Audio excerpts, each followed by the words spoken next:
Hi guys, and welcome to the season finale of season 1 of the Liverpool Career Mode. As you can see on screen, we're going into the FA Cup final versus Everton, a huge Merseyside derby at Wembley with a trophy at stake. I've gone with a lot of faith with this team on screen. As you can see, the likes of Milner, Konate, Matip, Williams, Jones, Elliott, a bunch of youngsters. If you the job done, if you guys will remember, we smashed Everton with our real team, our first team, in the last episode. So hopefully, this team here is more than capable of beating our deepest rivals, our longest rivals, in the FA Cup final.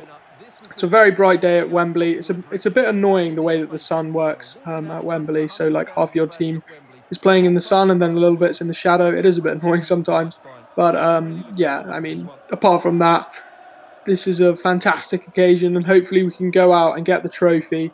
James Milner's the captain. It's one of his final games for the club. He is retiring. In real life, it looks like he's going to get a new contract, which is always nice to see someone of that experience playing at the club. But yeah, obviously in FIFA, he has decided to retire. So as you can see here, we have the ball with Oxlade-Chamberlain, plays in a great pass into Harvey Elliott. Harvey Elliott is playing right wing for this game. I had too many midfielders that I wanted to play, and then I tried to get the header there with Taki Minamino. It's annoying that Taki Minamino and Harvey Elliott don't have like real faces; they have generic ones. But as you see there, Divock Origi had another good chance. After only 14 minutes in, we're definitely creating a lot of chances versus Everton, as proved in the last game. As I was saying in the last episode, we were absolutely smashing them with our main team. And Oxlade-Chamberlain has played through there, and it's an unbelievable finish from his left-hand corner. He's been more or less our best player this season in terms of playing in our cup fixtures. I think it would be between him and Curtis Jones. They've both been absolutely brilliant in that left centre mid and right centre mid position. And because he's been so good, I didn't want to drop him for this game. Obviously, I could have played Harvey Elliott on the right in midfield and played Adeyemi at right wing, which I have done a lot this season.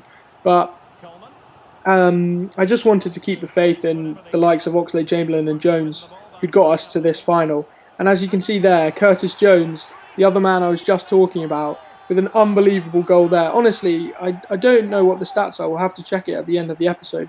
But the way that Jones and Oxlade-Chamberlain have been in these cup, they've just been absolutely incredible. For box-to-box midfielders, they've been everywhere. They've scored a lot of goals. They've created a lot of chances. And yeah, that's what we attribute to getting to this final. I think they've been brilliant. We get another chance, ever present basically in this game, running from midfield. Gives it to Neco Williams, and then he plays like a 1-2 with Harvey Elliott.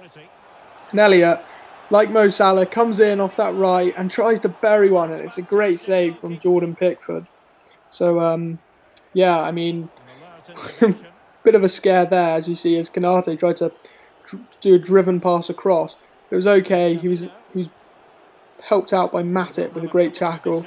And then it's this man again, Curtis coming forward from midfield. And what a finish from him.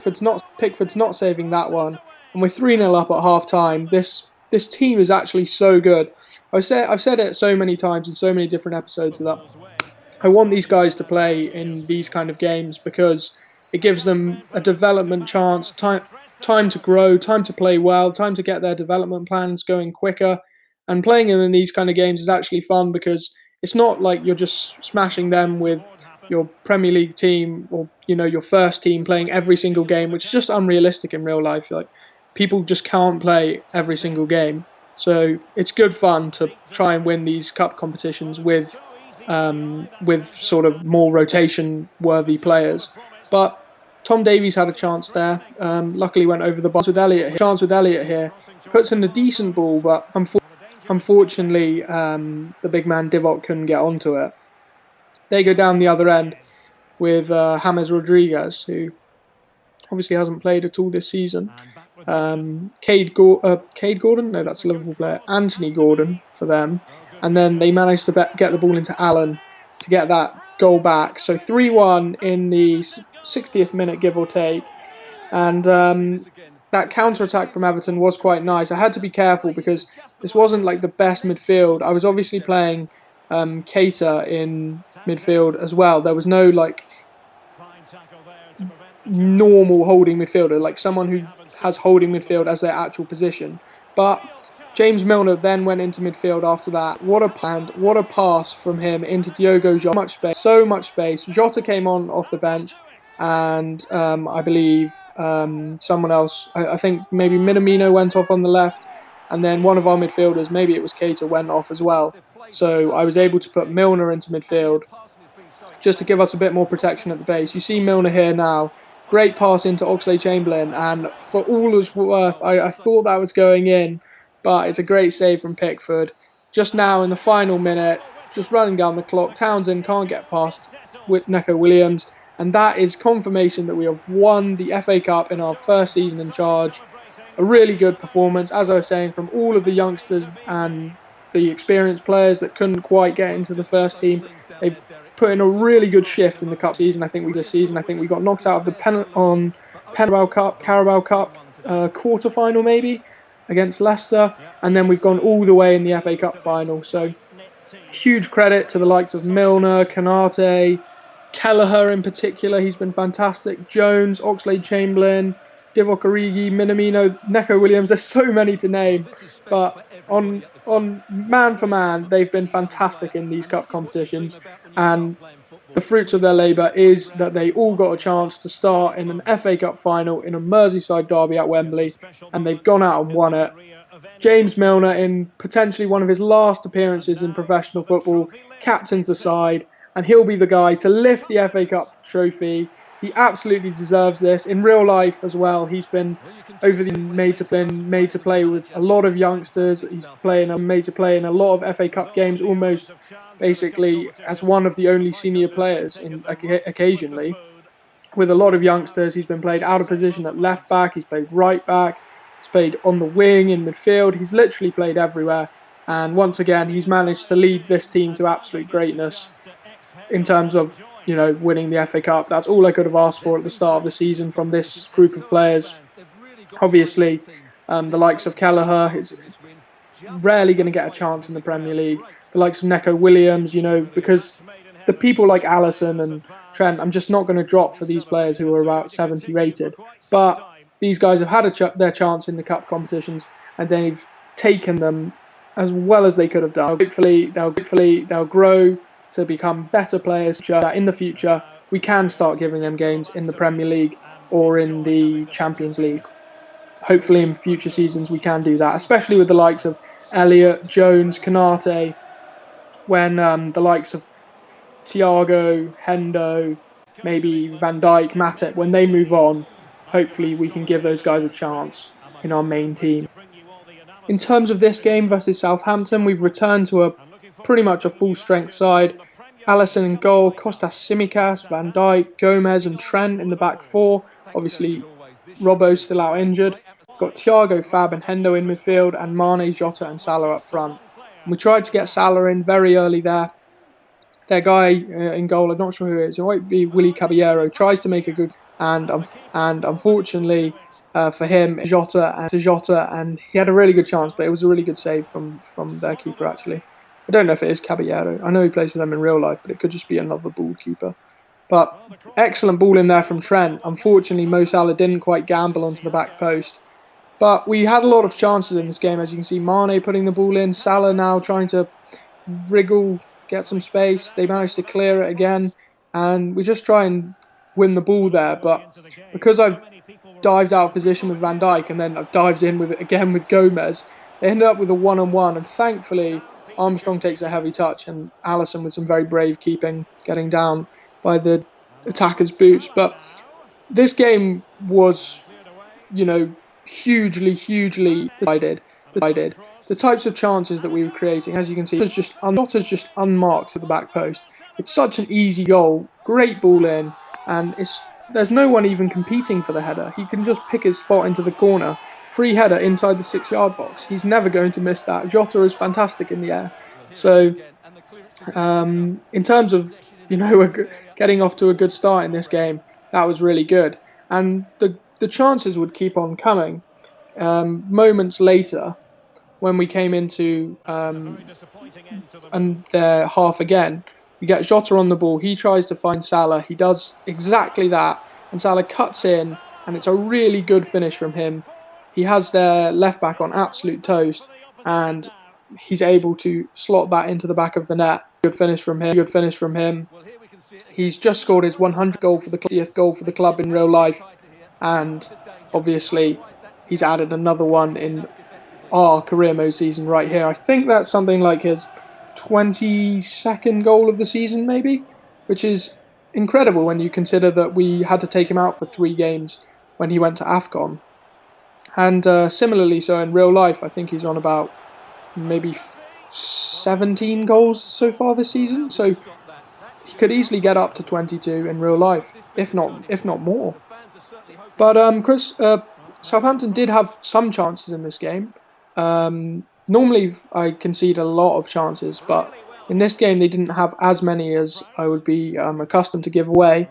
Just on the stroke of half, they managed to win the ball back with Diogo. Plays an excellent ball, and Jota again. He's got the 5-star weak foot. He's so good. He's probably been my favourite player to use this career mode so far, and that is his 24th goal of the season. So him and Salah are really tight. He's just 2 goals ahead of Salah right now in terms of that golden boot race. It's very, very tight with just probably a game and a half left. I'm not sure exactly how many minutes they'll both get in the remaining games, because I do want to try out a few new players. But into the second half now, and Salah now gets back. He saw Jota score his goal. He's like, oh no, I can't have that. I need to catch him. So that's Salah's 23rd goal now. Jota's on 24, and it's really, really heating up. Obviously, it's just those two pretty much. In the rest of the league, we're very far ahead.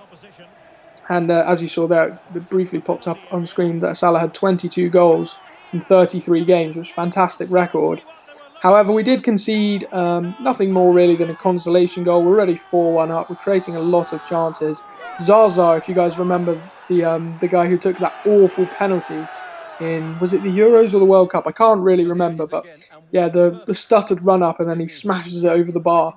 But he did finish that from just outside the 6-yard box. However, nothing really more than a consolation goal. We go down the other end just a couple of minutes later. Kostas Tsimikas puts the ball in. Jota with a really good chance, and unfortunately it was a good save. Jota really searching for the goal now. However, a lot has been made of Salah and Jota in this episode by me so far. We had to get that man Sadio Mané into the game, and he absolutely put in a peach of a ball into Mo Salah, and that is Salah's 23rd goal of the Premier League season. He's back within one of Jota. I don't actually know. I've lost count basically. They scored too many goals. I think that's Salah's hat trick in this game, and it's a really well taken hat trick. He's been everywhere this game, and he fully deserves it. Much better from us this game in terms of actually putting our chances away. In recent games, we've been creating a lot of XG. We haven't always been taking it. This time, Keita playing, we couldn't quite hold it with Jota. However, we win the ball back, and Mané gets an absolute tap in. He was sort of left out of the goals in this episode so far, with Salah and Jota getting 5 between them. But Mané finally steps up and he gets a goal. He's got a lot more assists, I think, this season, in terms of rather than goals. He's been very selfless, which is a very good thing to have in terms of some of our front three. We get another chance here. Ball in behind, and Diogo Jota. Salah scores a hat-trick. Jota has to score a hat-trick. That's his 25th goal, I believe, in 33 games as well. So Jota, Salah, Firmino and Mané, they've really been on fire this season for us. They've done so well. They've fired us to the title, and we basically had the title wrapped up after maybe 15 to 20 games. Like, realistically, we had such a big gap between us and I think it was Spurs and Arsenal and City that were behind us. It was such a huge gap that we were never really in too much doubt over where we were going to finish. They did get yet another consolation goal, however, at 7-1, we did get a little bit sloppy at the back. I did leave a bit too much room, but DJ Nepo, whatever you want to call him, great finish from him, actually. Salah went to ground a little bit early, but I don't know. We don't need Salah to play well every game, and if we're going to score 7 goals, he can have a couple. He can concede a couple, and I'm not too. Straight off the kickoff, though, we've got Adeyemi on now. I brought him on for Salah. Salah had done his business, of course, and he slots one back. And Roberto Firmino, I thought he was going to get in on the scoring axe, but unfortunately he didn't. It was a great chance for him. Jota and Mane still working really well down that side. Bobby Firmino, I was talking about selfless players earlier. There's no one more selfless than Bobby Firmino. He squares it across to Naby Keita, and Naby Keita gets the goal. Unbelievable from Bobby. Like, no one in world football would you square that. You'd probably look to shoot that, but Bobby has that in his locker. As you can see in terms of XG, 2.6 versus 8.5. Very realistic scoreline in terms of what the actual scoreline was compared to the XG. So really good for us. Thankfully that we finally, got level with our XG, at least, putting out there. And now we're going into the final game of the season versus Wolves. As you can see on screen, I've decided to let James Milner play. I've decided to play the front four. I thought, final game of the season, let's go for it. Neco Williams has been playing so well in the Cup, so I brought him in to play left back because obviously Robbo's still out injured. So yeah, 4-2-3-1, Milner with the armband, his final ever appearance in a Liverpool shirt, his final appearance in world football. Let's send him off with a win, and hopefully we'll get to lift that Premier League title. We tried to get Mane in early, and eventually the ball bobbled to him, and he did get a decent chance off, but more importantly, Salah managed to win the ball back, puts it into Bobby, 1-2 with him, and it's just over the bar from Salah. It's a really good effort, but unfortunately not on target. Jota, on the other hand, cutting the ball in, this time to Salah, and those two combining. Obviously, there's a little bit of a rivalry there. One's on 24 goals, one's on 25, but we're more in terms of actually winning the game. We're playing the front four. This is our final game of the season. It's at Anfield. It's in the sunshine, and we want to put on an absolute show for the fans, and that is what we're doing so far. We then play Mane in down the left, and he does well to keep the ball in. Firmino, playing just behind Jota in this game, manages to play him in. Jota back into Mane, back into Fabinho. Fabinho strikes it. Didn't quite go exactly where I was aiming. We managed to pick up the loose ball once again, Milner and Jota combining. We go back into Milner, Milner into Salah, and he repays the favour that Jota just paid him. Salah to Jota, just like Jota passed to Salah for his goal. Salah gets the assist, Jota gets the goal. And maybe Jota's wife must be pregnant because he keeps celebrating with that baby celebration. I don't know why he keeps doing it, but if he wants to carry on scoring goals, he can celebrate however he wants. I'm not too bothered. I'll absolutely take it. And just you see there, I decided to bring Divock Origi slightly earlier than I wanted to. I would have kept Jota on, but this is probably going to be Divock Origi's final game for Liverpool, and I wanted to send him off in a good way. They had a really good chance there off the corner, and I just don't know what to press to avoid having these stupid situations. I've had it before where Van Dijk scores an own goal. This time the goal went to Conor Cody, obviously the club that brought him up. He's a Scouser, so it's a bit annoying that he ran off celebrating like that, but obviously he can do whatever he wants. It might have been an important goal in Wolves this season if they needed to get back into the game, but the kind of goal that we concede there is just ridiculous. But as you can see on screen now, James Milner, his final appearance in professional football, we're giving him a fantastic send-off. Anfield rises to applause him. Our number 7, leaving at the end of the season, obviously to retire, gives the armband to Hendo, and hopefully James Milner will come back as a coach in his future life and hopefully career as a coach. But in terms of the Premier League, we've obviously won the title, and that will be confirmed when we blow the whistle here. For some reason, I have absolutely no idea why, but it didn't give us our title celebration where we all lift the title. But as you can see on screen, we've got confirmation there that we did win the title. It's very annoying. I didn't skip through because I thought we would lift the title, but unfortunately there was no celebration. I'll just have to put that down to a glitch or whatever. But yeah, we won the title. Man City were in second. In terms of the relegated teams down the bottom, Brentford, Southampton, and Norwich, but all went down. If we go to the other leagues, obviously we won the FA Cup. We won 4-1 against Everton, as you guys know. It was a really good game, and James Milner was able to lift the title. In terms of the Carabao Cup, like I said, we got knocked out by Leicester on penalties, if you guys remember, as it says there in the quarterfinals. But Leicester did go on to win the title. So, I mean, if you lose, you'd rather lose to the winners, I think, because it shows that, they were actually good enough. And, of course, we've lost to the winners in terms of the Champions League as well. Next year, I'd like to go one further. I really would like to win the Champions League. But PSG just had a little bit too much for us in that extra time. And they did have enough for too much for Man United as well. In terms of the Europa League, as you see, Atletico Madrid versus Bayern in the final. That's a huge game for the Europa League final.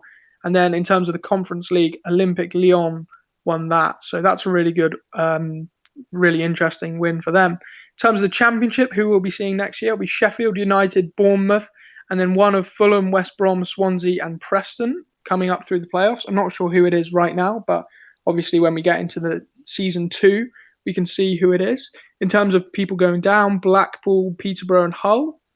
If we go and look at some of the other leagues, Lyon have actually had a really good season. They won the Conference League and they've won the Ligue 1 on goal difference. Such a tight race between them and PSG, and they've just won by 8 goals. So fantastic for them. In terms of the Bundesliga, Bayern have lost as well. So Bayern and PSG both lose their titles, this time to Dortmund. That's slightly more of a gap, 6 points, rather than just goal difference. But that's really good for Dortmund. And then Juve have lost their title as well, Inter back-to-back. So that's 86 points. That's a 7-point gap. So really decent there. We'll be joining them, obviously, in the Champions League next season, those 4 teams. Lazio, it's annoying they don't have the rights, isn't it? Lazio, Atalanta, and then Juve. And then in terms of the La Liga, Atletico Madrid this time. Where are Barcelona? Barcelona are in 5th. Wow. So they won't even be in Champions League football next season. In terms of the Cinch Prem, which is, of course, the Scottish League, Rangers have come out on top over Celtic. So they've gone back-to-back. So some really interesting results there. Jota was the top scorer in the Premier League. Antonio actually finished level with Salah. That's interesting. He did have 4 more games, though. And then Bobby Firmino was our 3rd player. Is Mane on there as well? Must be, yeah. Mane's on there. 15 goals for him. So very decent. Mane, as I was saying, definitely was the best assist maker this year. Mane, then Jota, then Salah, then Firmino, then Hendo. We take out the whole top 5 in that. Thiago's just 1 lower down as well. So, yeah, we had a really good... Trent Alexander-Arnold also got onto the list. Ali, top of the clean sheets. So, yeah, we're just an absolute domination in terms of the Premier League player stats. We were really good. I don't think we were involved in any of the yellow or the reds. I can't remember a time where we got a yellow or red card. No, none there. And no, we didn't get a single red card either. So, in terms of the Premier League player stats, absolutely brilliant. I'd like to get Jota and Robbo involved with Trent and Robbo involved with a few more assists in future seasons. But obviously, this season they did okay. It's not as easy to get fullbacks involved on FIFA as it is in real life, of course. But in terms of the FA Cup, Jones was on the list, Origi was on the list. So a few players there from us that have contributed to the goals. Oxlade-Chamberlain was there as well. So this is the Carabao Cup now. I think we had Oxlade-Chamberlain up the top there as well, which is decent in terms of assists. I'm not sure if we would have anyone. We had Divock Origi. So yeah, we've had a lot of goals and assists. I don't know if Kelleher will be on these. I must say that our defence in the cup is normally very poor. well, yes, statistically, as in like a lot of our players aren't as high rated, but um, yeah, we don't keep a lot of clean sheets. In terms of the Champions League, Mane was high up on the assists, Jota high up on the goals. Jota's been an absolute saint this season. Salah's high up as well, just one fewer goal than Jota, but has played the extra game. But yeah, in terms of goals and assists, Mane's up there as well. We've had a fantastic season. We've scored a lot of goals. We've created a lot of chances. One thing I'd like to improve next season would definitely be the defence. I think if we are to get far in the Champions League again, if we are to get even further in the Champions League than we did last season, then the defence is definitely what's holding us back. That is obviously my fault. I'm a poor defender, but normally I make up for it with the amount of chances that we create. So hopefully, if we get a decent draw, we can go again. In terms of making some transfers and renegotiating players' contracts, obviously Salah is a huge one that Liverpool are trying to do in real life right now. So I tied him down to a long-term deal, got him on a crucial contract. I wanted to add 5 years, but I was like, maybe he might not accept that. He only wanted 4 years. I offered 4 years, and he only wanted one. So I tried to compromise with three, and he still only wanted one, which was very disconcerting. Eventually, we tied him down to an extra 2 years on top of the year he already has. So I was happy with that. 3 more seasons with Salah.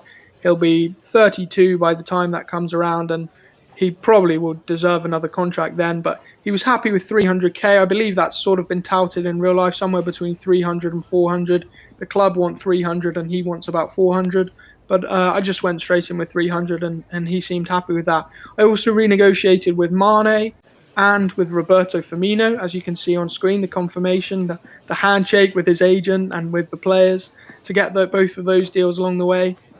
Liverpool are looking to renegotiate with those players in real life also. And then in terms of the board, well, the board weren't too happy with us, which was a bit infuriating. They weren't entirely satisfied, but what really can you do? We've won them the Premier League. It's unrealistic to win the Premier League and the Champions League. We've won an FA Cup and the Premier League.